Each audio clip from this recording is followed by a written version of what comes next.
नमस्कार दोस्तों, चलिए आपको सुनाते हैं बहुत ही धमाकेदार भोले बाबा का गीत। चलिए स्टार्ट करते हैं। गौरा की गोरी गोरी गाल, गौरा की गोरी गोरी गाल, भोला जी दीवाना हुए। गौरा की गोरी गोरी गाल, भोला जी दीवाना हुए। दीवाना हुए मते वाला हुए, दीवाना हुए मते वाला हुए। गौरा की गोरी गोरी गाल, भोला जी दीवाना हुए।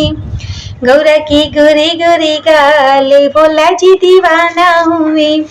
दीवाना हुए डमरू वाला हुए, दीवाना हुए डमरू वाला हुए।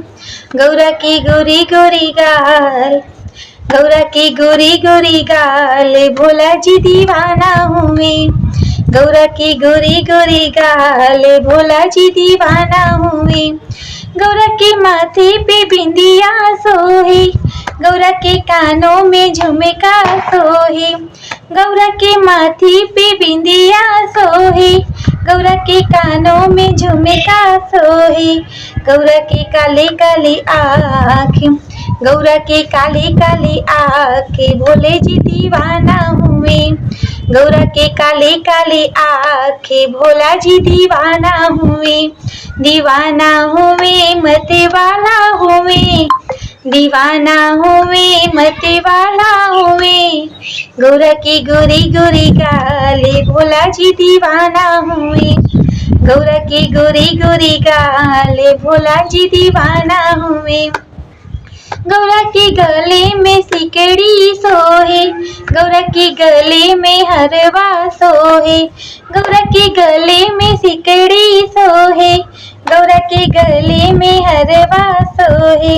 गौरा के होठ लाले लाल, गौरा के होठ लाले लाल, भोला जी दीवाना हुए।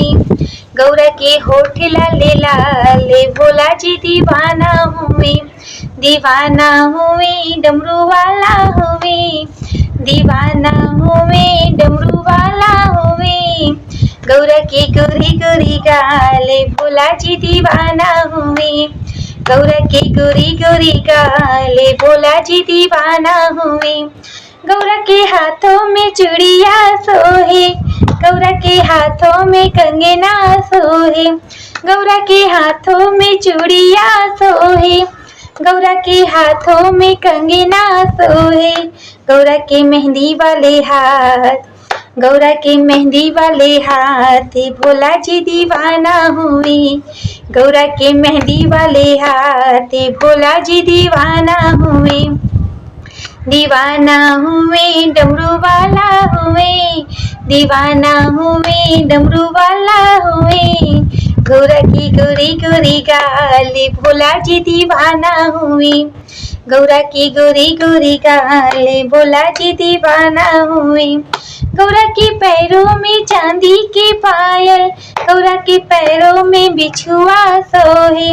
गौरा के पैरों में पायल सोहे, गौरा के पैरों में बिछुआ सोहे। गौरा के पैर लाले लाल, गौरा के पैर लाले लाल, भोला जी दीवाना हुए। गौरा के पैर लाले लाल, भोला जी दीवाना हुए। दीवाना हुए मती वाला हुए, दीवाना हुए मती वाला हुए। गौरा की गोरी गोरी गाल, भोला जी दीवाना हुए।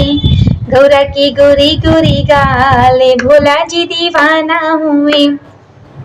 भोले के माथे पे झंडा सोहे, भोला के हाथों में डमरू सोहे।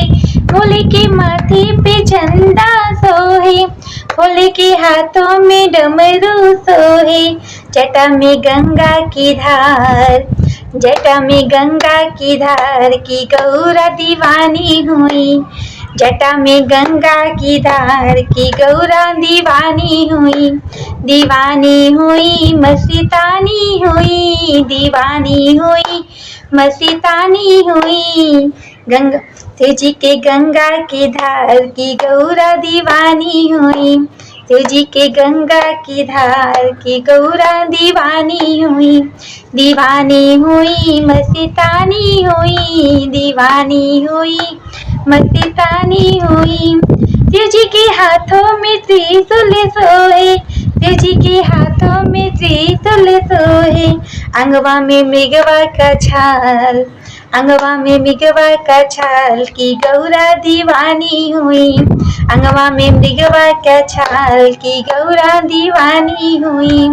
गौरा के गोरे गोरे गाल की भोला जी दीवाना हुई, गौरा के गोरे गोरे गाल की भोला जी दीवाना हुए, दीवाना हुए मते वाला हुए, दीवाना हुए डमरू वाला हुए।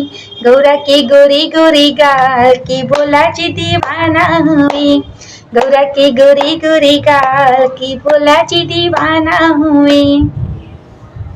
तो कैसा लगा हमारा गाना? अच्छा लगेगा तो प्लीज लाइक कीजिएगा, सब्सक्राइब कीजिएगा और शेयर कीजिएगा। Bye by.